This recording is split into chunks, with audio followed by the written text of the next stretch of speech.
सर्वांना नमस्कार। आज पुन्हा खास करून 5वी 8वीच्या विद्यार्थ्यांसाठी, शिष्यवृत्ती परीक्षेला बसलेल्या विद्यार्थ्यांसाठी, तसेच 8वीच्या NMS परीक्षेला बसलेल्या विद्यार्थ्यांसाठी व्यावहारिक गणिते हा टॉपिक मी घेऊन आलोय। विद्यार्थी मित्रांनो, हा टॉपिक खूप महत्त्वाचा आहे। 8वीच्या स्कॉलरशिप परीक्षेला, शिष्यवृत्ती परीक्षेला जवळपास या टॉपिकवर 8 ते 9 प्रश्न विचारले जातात आणि NMS परीक्षेला सुद्धा गणितामध्ये या टॉपिकवर 3 ते 4 प्रश्न विचारले जातात आणि म्हणून मी या टॉपिकवर जास्तीत जास्त भर देत आहे। लगेच आपण सुरुवात करूया। या टॉपिकवर तुमच्यासाठी विविध प्रकारचे प्रश्न मी तुमच्यासाठी घेऊन आलोय। तुम्ही ह्या प्रश्नांचा पुन्हा पुन्हा सराव करा। मी नेहमीच म्हणत आलोय की गणितामध्ये प्रश्नांचा सराव केल्याशिवाय तुमच्याकडे काही पर्याय नाहीत। जेवढा जास्त सराव कराल तेवढाच तुम्हाला गणिताचा जो पाया आहे तो पक्का होईल। लगेचच आपण पहिल्या प्रश्नाला सुरुवात करू। पहिला प्रश्न आहे, दर साल दर शेकडा 10 दराने 8,000 रुपये मुद्दलाचे 2 वर्षाचे चक्रवाढ व्याज विचारलेले तुम्हाला। मग चक्रवाढ व्याज जर आपल्याला काढायचे असेल तर काय करतो आपण, तर तो फॉर्म्युला सुद्धा आपण लक्षात ठेवला पाहिजे। चक्रवाढ व्याज म्हणजेच त्याला म्हणतो आपण कंपाऊंड इंटरेस्ट। मग कंपाऊंड इंटरेस्ट जर आपल्याला काढायचं असेल तर त्यासाठी काय करतो आपण, अमाऊंट मायनस प्रिन्सिपल, म्हणजे सरळ व्याज जर काढायचे असेल तर रास वजा मुद्दल असं आपण या ठिकाणी करत असतो। आता रास आपल्याला काढायची आहे तर रास कशी काढणार, तर रासचं सूत्र आपल्याला या ठिकाणी माहिती आहे। रास काढायचं असेल तर A बरोबर P कंसात 1 अधिक R भागिले 100 कंसाचा n-वा घात। n म्हणजेच नंबर ऑफ इयर्स, किती वर्षासाठी आहेत। तर हा जो काही फॉर्म्युला आहे तो आपण असा न लिहिता डायरेक्टली काय करू शकतो, A बरोबर P गुणिले A बरोबर P गुणिले याचा तिरकस गुणाकार होईल 100 एका 100 आणि 100 अधिक R 100 R 100 अधिक R भागिले 100 आणि कंसाचा n-वा घात म्हणजेच number of years is equal to P गुणिले, मग आपण काय करायचंय, 100 भागिले 100 गुणिले 100 भागिले 100 या सूत्राचा वापर करायचा। आता 100 म्हणजे आपल्याला कळले 100 गुणिले 1 100 एका 100 आणि जेवढा जो काही रेट ऑफ इंटरेस्ट आहे तो त्याच्यामध्ये ऍड करायचा। म्हणजे त्या 100 मध्ये ऍड केला की तो त्या ठिकाणी हे सूत्र येईल। आणि हे किती वेळा घ्यायचं, तर नंबर ऑफ इयर्स म्हणजे कालावधी किती वर्षांचा आहे त्याच्यावरून आपण ठरवायचं की हे किती वेळा घ्यायचं। तर आपण या फॉर्म्युलानुसार आपण हे सोडवू। हे हा फॉर्म्युला म्हणजेच काय झालाय, ए चा तो फॉर्म्युला झाला।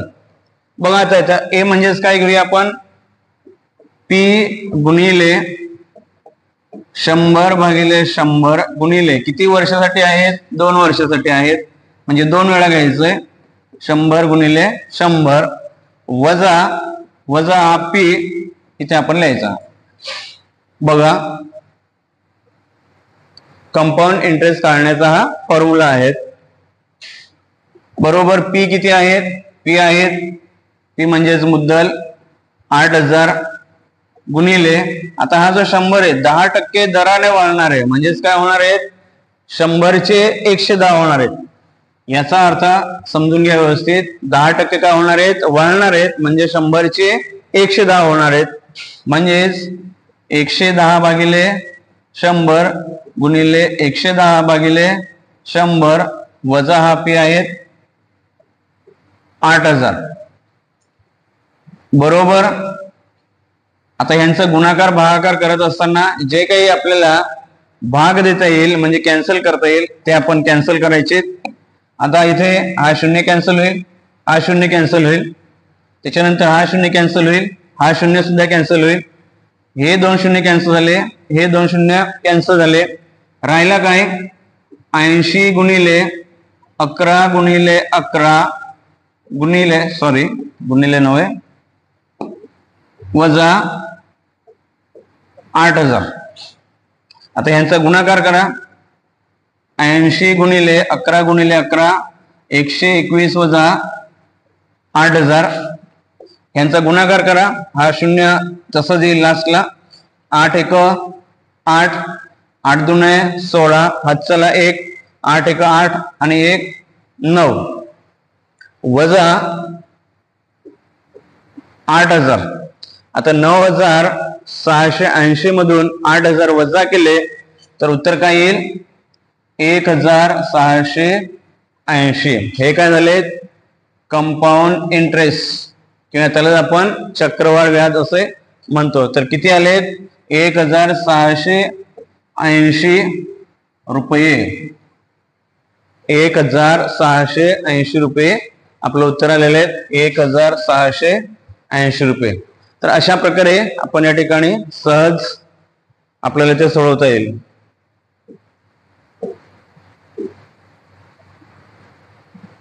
दुसरा प्रश्न घ्या.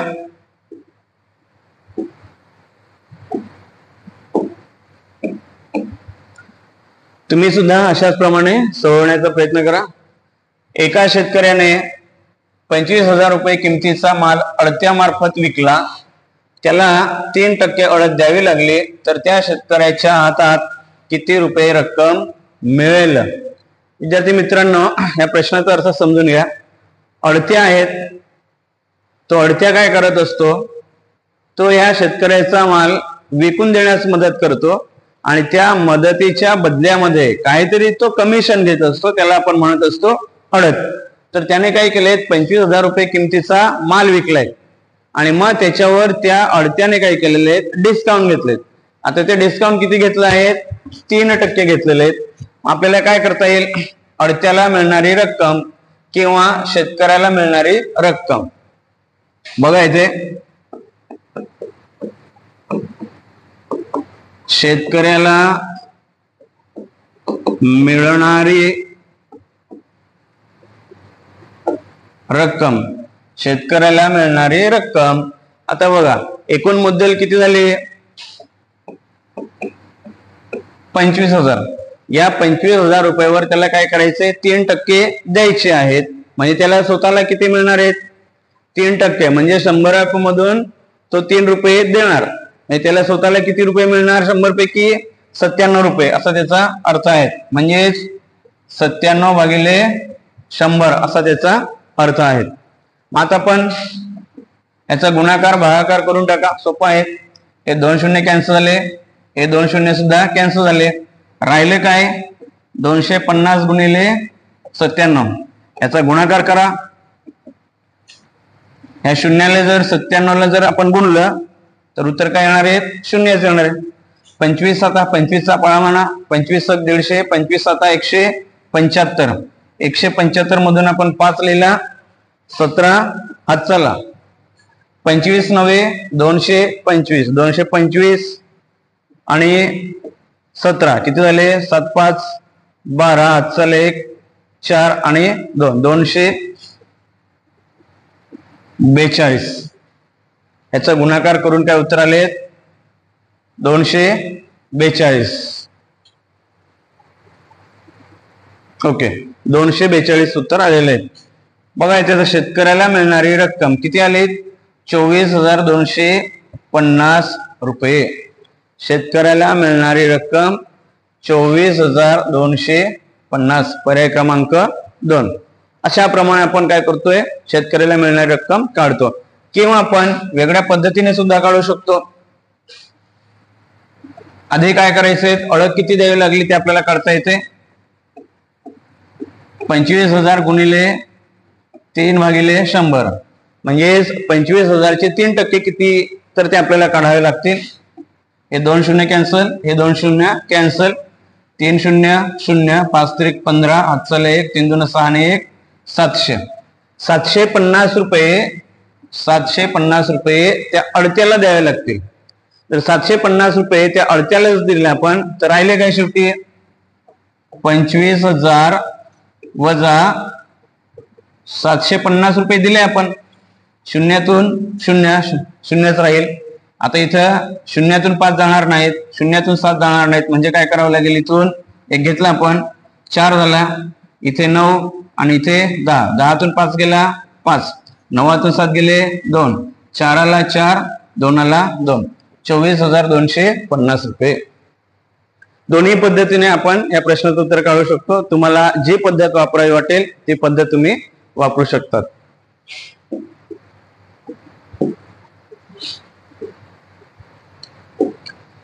तिसरा प्रश्न बघा, अनिलकडे जेवढी रक्कम आहेत त्याच्या दुप्पट रक्कम सुनीलकडे आहेत. आता उदाहरणार्थ बघा, इथे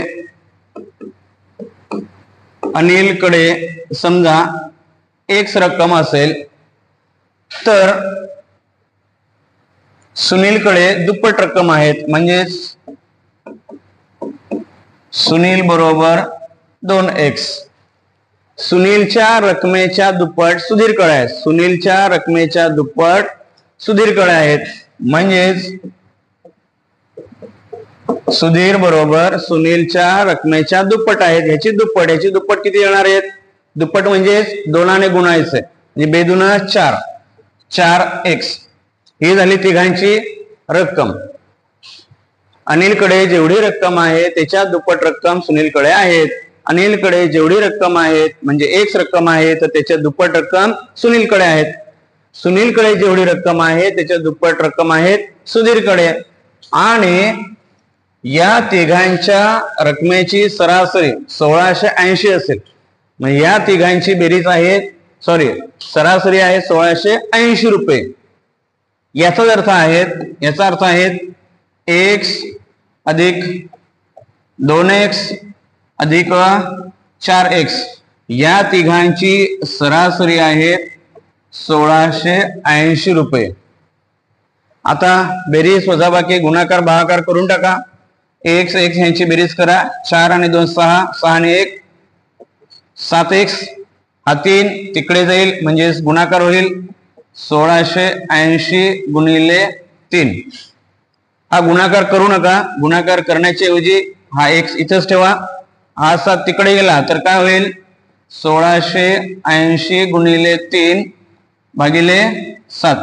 या 7ने भाग देऊन टाका. आता बघा, इथे तुम्हाला असा जमला तर असा करा, असा नाही जमला तर ह्या पद्धतीने सुद्धा करा. 1680 भागिले 7 ह्या पद्धतीने केलं तरी चालेल. तुम्हाला जसं पॉसिबल होईल तसं तुम्ही गुणाकार करा. 7 1 7, 7 दुने 14, 16तून 14 गेले 2 राहिले 28 झाला, 7 चौक 28 आणि हा 0 राहिलं काय, x बरोबर 240 गुणिले 3, म्हणजेच x बरोबर 3 0 0, 4 त्रिक 12, हातचाला 1, 3 दुने 6, 6 आणि 1 7. तुम्हाला काय प्रश्न काय विचारले तर अनिलकडे किती रक्कम असेल, अनिलकडे किती रक्कम असेल तर x म्हणजेच कोण आहेत, x म्हणजेच अनिल आहेत. अनिलकडे किती रक्कम असेल 720 रुपये. पर्याय क्रमांक 2. अशा प्रकारे तुम्ही प्रॅक्टिस करा.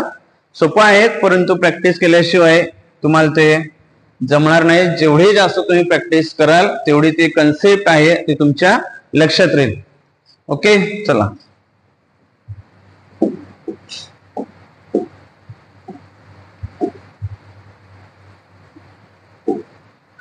दर साल दर शेकडा 10 दराने 1 लाख रुपये मुद्दलाचे चक्रवाढ व्याजाने 2.5 वर्षाचे व्याज किती असेल. 2.5 वर्षाचे व्याज तुम्हाला विचारले. आता 2.5 वर्षाचे व्याज जर तुम्हाला काढायचे असेल तर तुम्ही काय करायचंय, आधी 2 वर्षाचे चक्रवाढ व्याज काढून घ्यायचे आणि 2 वर्षाचे चक्रवाढ व्याज काढल्यानंतर पुन्हा त्याच्यावर अर्धा वर्षाचा काढायचा आणि तो आपण एकत्रित करायचा. आधी आपण काय करूयात, 2 वर्षाचे चक्रवाढ व्याज काढू. आता 2 वर्षाचे चक्रवाढ व्याज कसं काढतोय, compound interest is equal to, आता आपण बघितलं मगाशीच, a मायनस पी. ह्या सूत्राच्या सहाय्याने आपण कंपाऊंड इंटरेस्ट काढतोय, बरोबर. आता ए चा फॉर्म्युला सुद्धा आपण म्हटला होता, पी इंटू 100 भागिले 100 गुणिले 100 भागिले 100 असं काय घेतलं आपण.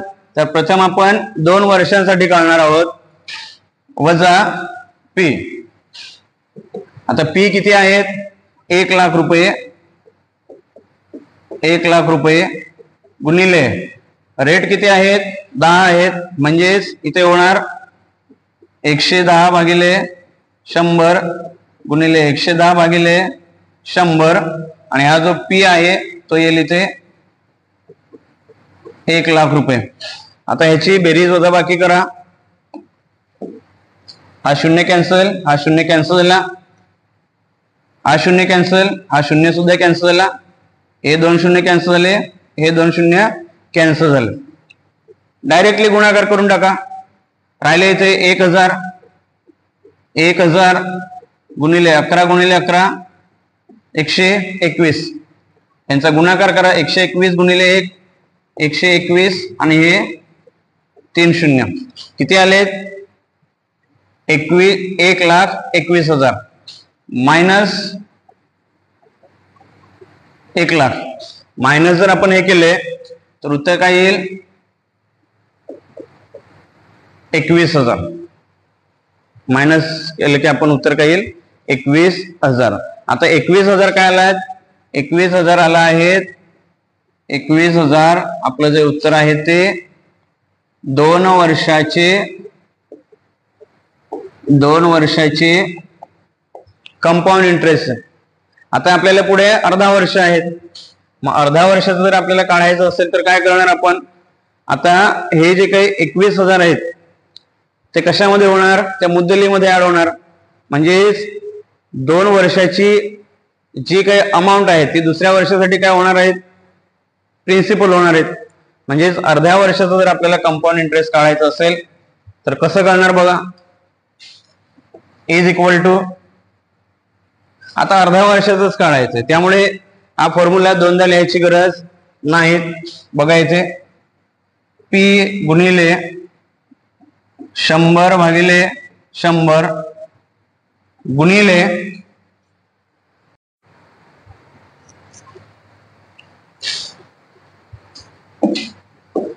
आता आपल्याला काय करायचे, 2 वर्षाचे झाले, आता अर्ध्या वर्षाचं व्याज काढायचं.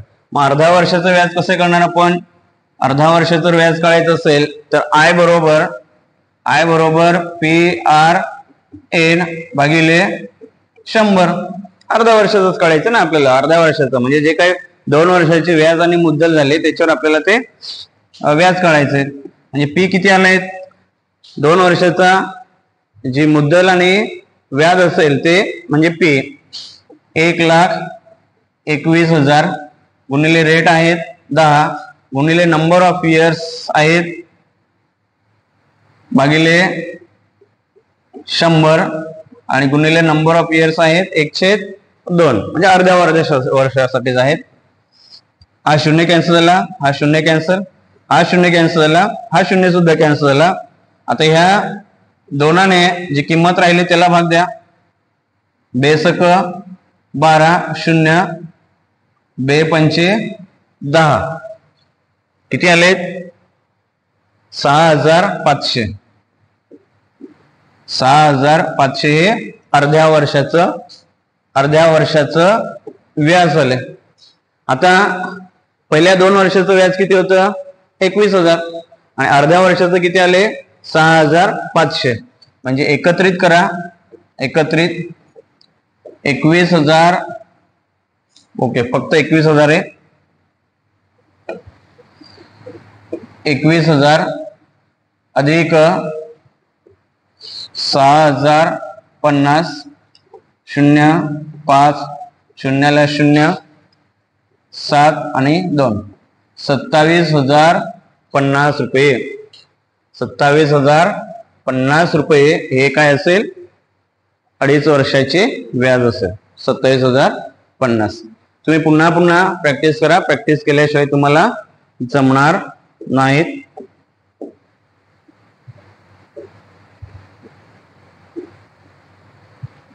पाचवा प्रश्न घ्या.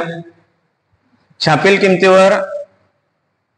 किमतीवर 13% सूट देऊन एक वस्तू 1392 रुपयास एका दुकानदाराने गिरायकास विकली तर त्या वस्तूची छापील किंमत किती?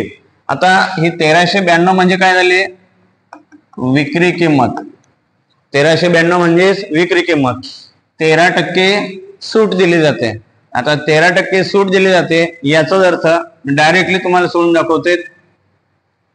छापील किंमत आपल्याला काढायची. छापील किंमत आपल्याला विचारलेली आहेत. मग त्यासाठी 13% सूट याचा अर्थ असा आहे, 13% सूट याचा अर्थ असा आहे 97 भागिले 100. म्हणजे या ठिकाणी काय होणार आहे? एक किंमत वाढली तर दुसरी सुद्धा वाढणार, एक कमी झाली तर दुसरी सुद्धा कमी होणार आहेत. म्हणजे 97 भागिले 100. जर हे प्रमाणात असतात, हा जो काही बदल येतो कसा आहे? प्रमाणात आहे. म्हणजे चलन प्रमाण वगैरे तुम्हाला माहिती आहे, ते कमी आता तुम्हाला सांगणार नाहीत. 100 रुपयाची वस्तू, सॉरी 97 नव्हे, 13% म्हणजेच 87 असं त्याचा अर्थ आहे. म्हणजे 87 काय झाले? 87 झाले. आता ही झाले विक्री किंमत आणि ही झाले छापील किंमत. मग सेम इथे काय असणार आहे? 1392 हे काय आले? विक्री किंमत भागिले एक्स आपण समजूया, आणि हे जे काही एक्स असेल ते काय असणार आहेत? छापील किंमत. आता एकदम सोपं आहे, हे सहज आपल्याला सोडवता येईल. या ठिकाणी बघा, इथे एक्स बरोबर ह्यांचा तिरकस गुणाकार 1392 गुणिले 100 भागिले 87. आता ह्या 87 ने 1392 ला भाग जातोय का बघा. या 87 ला कशाने भाग जातोय ते एकदा बघा. बघा इथे 87 ला आपण 3 ने भाग देऊया. 3 दुने 6, 2 राहिले, 27 झाला. 3 9 27. 3 ने इथेही भाग द्या. 3 चौक 12, 1 राहिला, 29 झाले. 3 9 27, 1 राहिला, 12 झाले. 3 चौक 12. राहिले काय? 494 गुणिले 100 भागिले 29. आता ह्या 29 ला तर पुन्हा कशाने भाग जात नाहीत. याचाच अर्थ असा आपण समजून घ्यायचं की 29च्या पाढ्यामध्ये 494 असणार आहेत. तर आपण इथे साईडला करून बघा वाटल्यास. 29 9च्या पाढ्यामध्ये 4 केव्हा येतो? 9 सक 54, म्हणजे 9 सक 54 म्हणजे 6 किंवा 16 किंवा 26 या पाढ्यामध्ये 4 हा अंक येणार आहेत. म्हणजे 9 सक 54 तर येणार नाहीत. म्हणजे आपण काय करू शकतो? डायरेक्टली 16 ने घेऊ शकतो. गुणाकार करा, डायरेक्टली गुणाकार करता येईल. जर आपल्याला 16चा टेबल माहित नसेल तर काय करायचे? 9 गुणिले 6 यांचा गुणाकार करायचा. 9 सक 54, 5 हात चला, ह्याचा आणि ह्याचा तिरकस गुणाकार करायचा. 9 1 9, 6 दुना 12, 12 आणि 9 झाले 21, 21 आणि 5 झाले 26. 2 हात चला, बे 1 बे आणि 2 झाले 4, 464. म्हणजेच आपला थोडस इथे गुणाकार चुकलेला असणार आहे. बघा एकदा, 3 ने भाग द्यायचा आहे. ओके, 3 सक 18, 464. म्हणजेच काय आले? 16 गुणिले 100 म्हणजेच 1600. छापील किंमत किती असणार आहे? 1600 रुपये असणार आहेत. 1600 रुपये छापील किमतीवर 1392 रुपयाला ती वस्तू गिरायकास विकली. आता हे तुम्हाला मी समजून देतोय म्हणून थोडस लेंदी होते, पण तुम्ही जर स्वतः सोडवण्याचा प्रयत्न केला तर तुम्ही सहज इझिली ते सोडवू शकतात.